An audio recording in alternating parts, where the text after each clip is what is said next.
Hola, bueno, ahí empezó a grabar de golpe y no estaba lista. Bienvenidas, bienvenidos. Voy a ver si tengo unos 15 minutitos antes de la próxima interrupción de la vida doméstica de este domingo para grabarles un podcast que les debía hace tiempo, y es el podcast de este sub y baja, por no decir montaña rusa, que es el embarazo, el tercer embarazo, el embarazo de Cairo. Y bueno, va a ser un podcast bastante personal porque un embarazo no se puede comparar con otro, ni adentro de una propia vida como es la mía, ni de mujer a mujer, pero me parece interesante contar un poquito más algunas cosas que fueron pasando, que las redes muchas veces no reflejan. Gracias de todas maneras por sus mensajes hermosos cada vez que subo una foto de la panza o hago algún comentario sobre el embarazo. Siempre ahí hay una red de apoyo, de contención, de amor, que mira todo con ojos del alma, con ojos del amor, donde siempre ven luz, donde yo a veces veo oscuridad, y eso a mí igual me da mucha paz y calma de saber que hay otra forma de verme y que ustedes la tienen muchas veces a esa llave y yo no, y sé que es sincera y es auténtica. No es que están comprando una foto de Instagram que no vende la realidad, sino que están pudiendo ver algo que muchas veces yo no llego a ver de mi propia vida. Así que gracias por eso. Bueno, para los que no me conocen lo suficiente, el otro día, hablando de esto, paréntesis, me escribió una chica que me sigue en el blog de Por el Chocolate desde hace 15 años. Me acordé que cuando yo estaba embarazada de Cata hice todo un recorrido en Blogspot, así que tenía una red también de mujeres y de seguidoras, que algunas llegan hasta el día de hoy y han visto como la transformación desde ese embarazo hasta este. Bueno, y la transformación de una vida, ¿no? Porque cuando nació Cata yo tenía cuando estaba embarazada tenía 20 años y era prácticamente otra persona. Bueno, hablando de eso, yo tuve un embarazo en el año 2007, que fue el embarazo de la gestación de Cata, que nació en noviembre del 2007, ahora tiene 15 años. Y después la gestación de Oli fue en el 2012-2013. Nació el 4 de mayo del 2013, van a ser 10 años ahora. Y este embarazo aparece 10 años después del último, con mucha sorpresa, pero con mucho deseo, con una pareja que acababa de conocer, hacía exactamente 2 meses y pico. Y fue arrollador. Primero yo sabía que tenía el deseo de ser madre nuevamente, pero no sabía si lo iba a poder cumplir. Creía que ya estaban los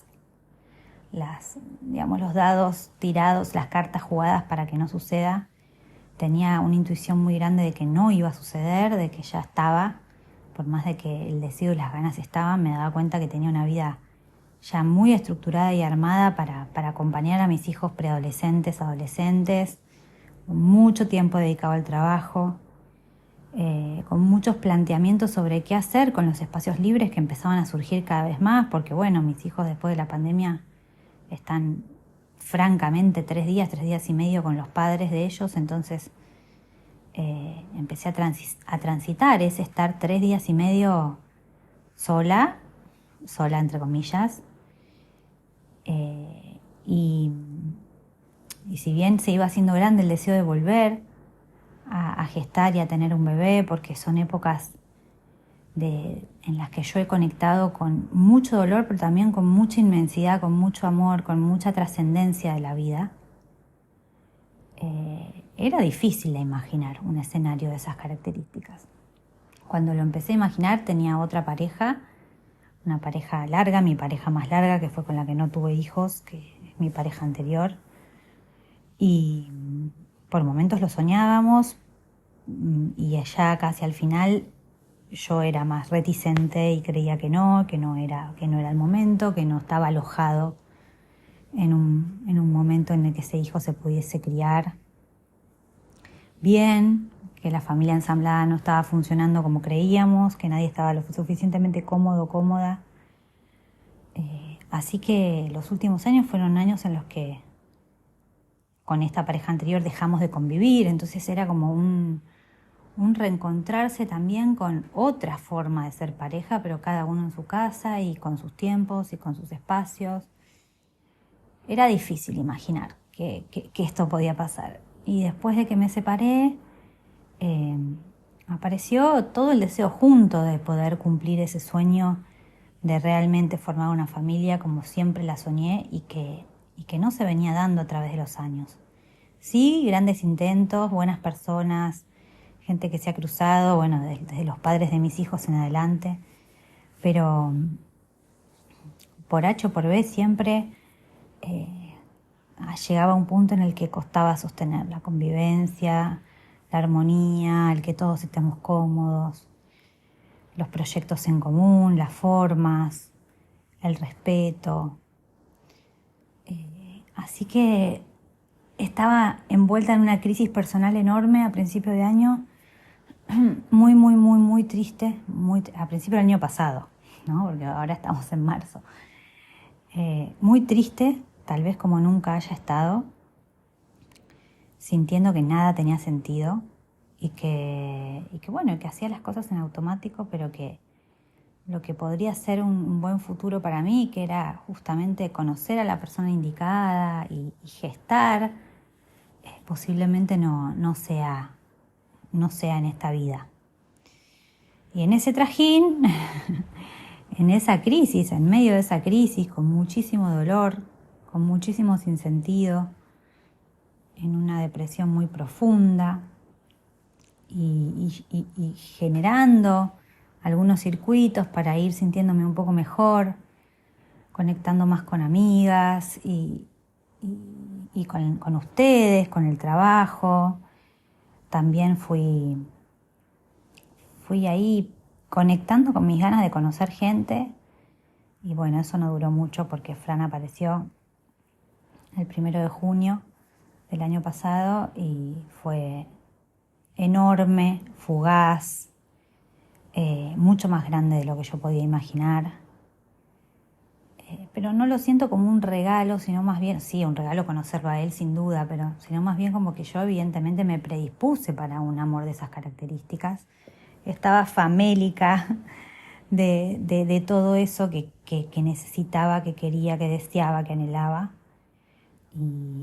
Y así como una parte mía sabía que era una locura meterse tan de lleno de una, teniendo hijos de por medio, hijos míos que tenían que adaptarse a una nueva situación, que venían de otra situación en la que habíamos convivido con otra persona. Aún así, creo que tuve la certeza de que estaba con una persona brillante, buena, no conflictiva y eso, simple entre comillas, porque es muy extravagante, muy compleja también. Y en ese contexto para mí realmente fue desde el día 1, si viene, viene. Y hagámoslo con todo, vayamos con todo, aunque signifique que todo sea ya. También porque el deseo era grande y también por mi edad y porque si bien podía esperar unos años más, tengo 37, bueno, en ese momento tenía 36 y estoy en un momento bisagra de mis profesiones también y era como, la sensación era como, vamos, ahora o el año que viene, pero hagámoslo ahora porque hagámoslo con la energía de este amor que recién empieza. Si lo tenemos que pensar 2 veces, vamos a decir que no. Y él, que no tenía hijos, me planteaba que en su momento quería, que le parecía algo que estaba bueno, que quería hacerlo, pero no estaba tan seguro. Y se cuidaba mucho más y tenía muchos más recaudos y estaba ahí como bastante más de esperar, de aprovechar la pareja, de esperar un poco, de que no tendría problemas si no sucede, de que para él así está bien. Y yo lo empecé a decir cada vez más y llegó muy rápido. Y en ese llegar muy rápido, ya voy 10 minutos y no conté nada del embarazo. Y en ese llegar muy rápido fue disruptivo, porque veníamos de... Bueno, si bien me embaracé a los 2 meses, me enteré a los 2 meses y medio de estar juntos. Y veníamos de 2 meses y medio de estar literalmente en la luna, drogados de hormonas, drogados de enamoramiento. Y fue caer a la realidad de golpe. La realidad que era tener pérdidas, correr a la guardia, yo sentir que si lo perdía me moría, que no quería perderlo, que era mi única oportunidad, que no creía que los dos fuésemos a acceder a volver a buscar enseguida si lo perdíamos, que nos parecía que era algo que si venía, pero tenía que venir como desde un lugar mucho más fuerte que nuestra decisión, y yo tenía la sensación de que si algo pasaba con este embarazo iba a ser difícil remontar la relación y que iba a ser difícil remontar el reintentar, porque nos dábamos cuenta que era muy pronto. Estar todo el tiempo atenta al baño a ver si había una manchita o no había. Tardó en verse las ecografías, entonces yo me di cuenta que estaba embarazada antes de tener un atraso, porque me sentí muy cansada un día. Dije, esto es COVID o embarazo, y me hice un test y me dio muy finita la línea. No tenía atraso, no llegaba a las 4 semanas de embarazo, o sea, no llegaba a las 2 semanas del momento de la concepción. Y a partir de ahí apareció un sangrado, que podía ser un sangrado de implantación o no. Y con ese sangrado hay una ecografía en la que no se veía absolutamente nada. Entonces después fue a hacer análisis de sangre, a ver si se duplica. Todo fue por decisión mía, pues yo podría haber dicho, bueno, no hago nada, espero y me hago una ecografía en la semana 7, 8 y listo. Bueno, no pude hacer eso. Iba todas las semanas a hacerme ecografía. Fran es médico, así que le agarraba yo las recetas y las completaba para irme a hacer mis propios estudios. Él venía siempre conmigo. Hemos terminado en la guardia 2 o 3 veces por sangrado. Y el sangrado no tenía explicación porque todavía ni siquiera es que podíamos ver algo en la ecografía como para decir, bueno, es un hematoma. En fin, había mucha incertidumbre. Cuando esa incertidumbre fue pasando, porque pasaron las semanas y se empezó a ver primero un saco, después un saquito vitelino, después un embrión con actividad cardíaca que no se escuchaba, después a la otra semana embrión con actividad cardíaca que se escuchaba. Y fue así que llegamos como a las 8 semanas, donde vimos que había bebé, que estaba creciendo, que crecía bien, pero algunos sangrados seguían, lo cual me asustaba muchísimo, y empezó el capítulo de las náuseas, que nosotros le decimos el capítulo del cadáver de Vita, porque justo estábamos viendo la serie de Vita, y divino igual el cadáver que muestran ahí, como estaba embalsamado y todo, pero nosotros le poníamos el cadáver de Vita a mi estado, porque yo realmente en ese momento, que fue a principios de septiembre, estaba... septiembre fue un mes, septiembre, octubre, tremendo, de náuseas, de miedo, de incertidumbre, de depresión. No tuve muchos vómitos, pero el estado físico era deplorable.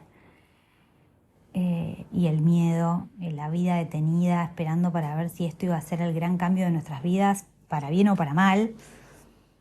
Y empecé a verlo a Fran bastante descontento conmigo, con la relación, como sin entender por qué yo estaba tan ensimismada y no podía confiar y no podía como soltar. Y como viendo otra parte mía, mucho más débil, oscura, vulnerable, y me mencionaba mucho esto de estás con mala cara todo el tiempo estás triste, todo el tiempo estás mal, y nuestros encuentros empezaban a ser cada vez más grises. Yo no me sentía del todo comprendida y iba como registrando que él iba diciendo en dónde me metí, y íbamos perdiendo la capacidad de jugar, que es lo que nos conectó en un principio y lo que él tiene muy encendido y yo muy apagado. Y si bien yo me volcaba mucho a pensar en el embarazo y todo, también estuve muy muy pendiente de cómo funcionaba esta relación, porque el embarazo seguía su curso, pero mi preocupación principal era, y bueno, ¿cómo hacemos ahora? Nos mudamos juntos, sí, pero en realidad él vino con una bolsita de ropa y su casa sigue siendo su casa, y cuando no está, siento como si esto fuese un noviazgo, como lo que es, un noviazgo de dos personas que recién se conocen y se están conociendo, pero mientras tanto mi cuerpo está súper implicado en esto. Empecé a engordar un montón comparado con mis otros embarazos y con mi vida. Empecé a ver que mi cuerpo me cambió, que ninguna ropa me entraba, cosa que no me pasó en los otros embarazos hasta que no creció la panza. Eh, y me sentía como todo ese mundo hermoso que había sucedido en 2 semanas y media, en 2 meses y medio con Fran, en el que yo me sentía la más linda, la más elegida, la más guau, se polarizó completamente al otro lado, en el que todavía no sentía a mi bebé, todavía no sabía si era sano o no, no sabía si el embarazo iba a continuar o no, me sentía muy mal físicamente, me sentía muy mal emocionalmente, me sentía muy mal con mi cuerpo. Y en ese contexto, intentando que mis hijos estén cómodos, Fran hacía mucho esfuerzo por eso, por conectarse con ellos y entablaron una súper linda relación. Y tratar de seguir con mi vida, onda, bueno, si se pierde, se pierde. Pero también se lo contaba a todo el mundo, le contaba a todo el mundo que estaba de 8 semanas o 9 semanas o 10 semanas, que tenía miedo, que todos los días creía que lo había perdido, o porque me dejaban de doler las tetas y decía, bueno, se desinflamaron, o porque veía una manchita de sangre, o por lo que fuese. Contaba los días para que llegue la semana 12 y tener como alguna seguridad más y poder hacer el genético y después la translucencia. Decidí que nos hagamos el genético. Fue un shock. Voy a ir haciendo capítulos, me parece, porque este sería solo del primer trimestre. Fue un shock cuando nos enteramos que era varón, porque estábamos segurísimos que era nena, la habíamos soñado los dos nena, le habíamos puesto nombre. El nombre era Marea, le decíamos Marea. Sabíamos que si esa bebé llegaba a término, era nuestra bebé, era nuestra beba. Y fue loquísimo ver que no, que era varón. Estuvo bueno saber que estaba todo bien, que no había ningún síndrome de los que se buscan en el genético, que son un par, 3 nada más, no importa cuál es, pero que estábamos preocupados y queríamos saber que todo eso estuviese bien, era como la primer parte. Pero bueno, era varón. Y si era varón, a mí me retrotraía toda la crianza con Oli, que fue caótica para mí, y toda esa energía que el varón, entre comillas, tiene, todo el cuerpo que hay que ponerle al varón. Y para mí fue tan distinto con Cata, que se me empezó a jugar toda una cuestión de rechazo con la idea de que fuese varón, por el trabajo que me podía llegar a generar y porque siento que es mi última oportunidad, porque no voy a tener otro hijo y porque yo quería otra nena. Porque en realidad cuando uno dice yo quería otra nena, lo que yo estoy diciendo es yo quería otra Cata, ¿no? Yo quería otra experiencia como la que tuve con Cata. No es que uno en el nena o varón pueda realmente producir un deseo, un proyecto. Pero lo que yo quería era otra Cata y no otro Oli, pobre hijo. Entendiendo hoy por hoy que, bueno, ahora va a ser Cairo, no va a ser ni Cata ni Oli. Y ahí empieza todo el trajín de las náuseas, que es como no puedo decir más que, o sea, no lo puedo explicar. Solo quien lo pasó puede entender. Té de jengibre, el Tauris, que es el nuevo Epidac, Tauris Tueri, no sé cómo se llama. Tomar todo el tiempo pastillas de esa para no sentir náuseas. Las sentía igual, pero bueno, estar todo el tiempo atento a eso y que te cambie la cara profundamente cuando aparecen. Y yo, por otro lado, no podía dejar de comer. No era algo que me limitaba para comer. Con mucha ansiedad y mucho miedo. Y bueno, ese fue el capítulo de decir, bueno, tengo que buscar un psiquiatra, una psiquiatra perinatal. Empezar, además de que yo ya hacía todo un trabajo de terapéutico espiritual, empezar con otra persona también. y entender que se vienen épocas que no son fáciles. El cuerpo va a seguir cambiando. Yo ya vengo aumentando, pensaba yo, ¿no? 6 kilos en estos 4 meses. Y me falta un tramo larguísimo si todo sale bien. Y mientras tanto nosotros seguirnos conociendo y ver qué queremos. Yo sentir que él estaba súper presente porque me acompañaba a todos lados, pero al mismo tiempo decía, no se emociona, no lo veo como diciendo, wow, voy a tener un hijo, ni mucho menos, ni mirando la ecografía diciendo, ay, hay una manito con 5 dedos, ni nada por el estilo. Y yo decía, uy, ¿de verdad será el deseo de él? Y se lo preguntaba y él me dice sí, pero al mismo tiempo le empezó a pasar cosas en su propia vida muy duras, que tienen que ver con la salud de su papá, que cada vez se deterioró más y más y más y más y más.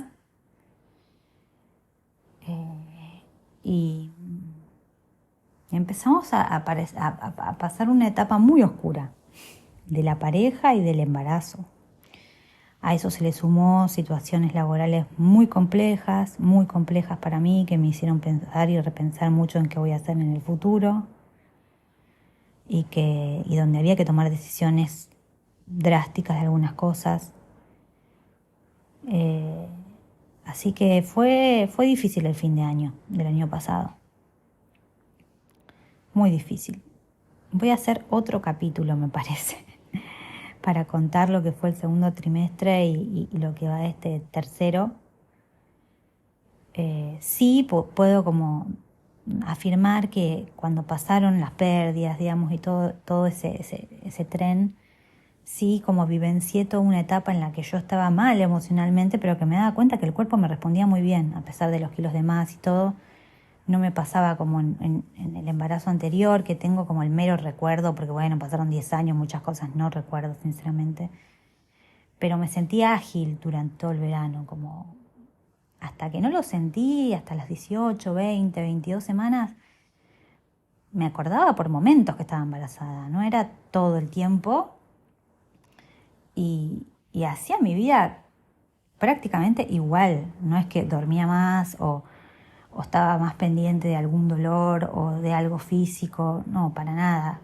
No sentía la panza como un obstáculo para seguir haciendo gimnasia, ni para seguir con mi vida habitualmente, a pesar de que había cosas que se pronunciaron mucho, como el insomnio, que ese fue el capítulo del segundo trimestre, que fue algo que yo tuve durante toda mi vida, pero el segundo trimestre creo que si dormía 2 horas por día era mucho, y tenía que ver con todo un cambio emocional y hormonal.